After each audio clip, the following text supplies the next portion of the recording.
Sholat, tapi pikiran melayang.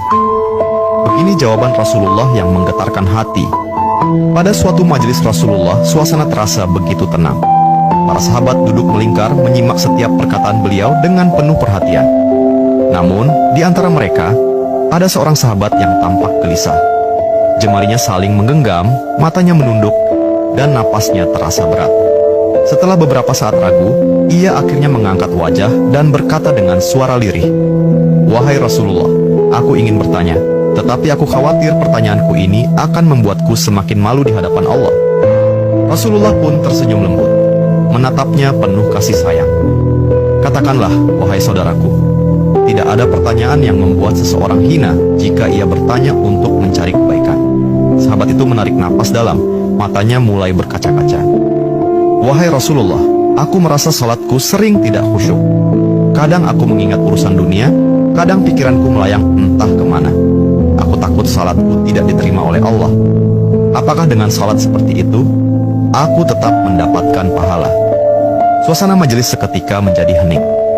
Para sahabat lainnya ikut menunduk, merasakan kegelisahan yang sama. Mereka tahu betapa beratnya pertanyaan itu. Namun, yang terjadi setelahnya benar-benar di luar dugaan. Rasulullah tidak langsung menjawab. Beliau menatap sahabat itu dengan penuh kelembutan. Lalu tiba-tiba air mata mulai membasahi pipi beliau. Para sahabat terkejut. Mereka jarang melihat Rasulullah menangis dalam situasi seperti ini. Dengan suara bergetar, beliau berkata, "Demi zat yang jiwaku berada di tangannya, sungguh setan tidak akan pernah berhenti berusaha mencuri bagian dari sholat seorang hamba hingga ia teralihkan.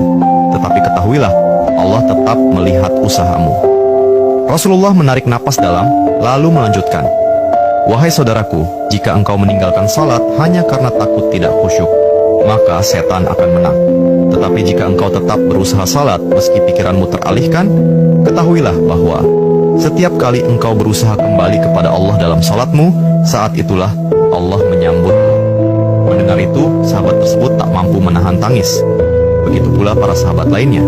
Kemudian Rasulullah melanjutkan dengan penuh kelembutan, "Bayangkan seorang ibu yang melihat anaknya berjalan ke arahnya, tetapi anak itu sering jatuh dan tersandung. Apakah sang ibu akan marah? Tidak. Ia justru akan berlari menghampirinya, mengangkatnya, dan mendekapnya erat. Itulah Allah. Ia lebih penyayang daripada seorang ibu kepada anaknya. Selama engkau terus kembali, Allah akan selalu menerimamu." Air mata mengalir di pipi sahabat itu. Kata-kata Rasulullah begitu menusuk hatinya. Sejak hari itu, ia tidak lagi putus asa dalam sholatnya. Ia tetap berusaha khusyuk, dan setiap kali pikirannya melayang, ia mengingat nasihat Rasulullah. "Setiap kali engkau berusaha kembali, saat itulah Allah menyambutmu." Jangan pernah berhenti. Berusaha. Jika kisah ini membuka wawasan kita, yuk berbagi. Biar banyak yang tercerahkan. Setiap satu kebaikan dibalas Allah 10 kali kebaikan. Barakallah forever. Amin ya Rabbal Alamin ya Mujibas Sailin.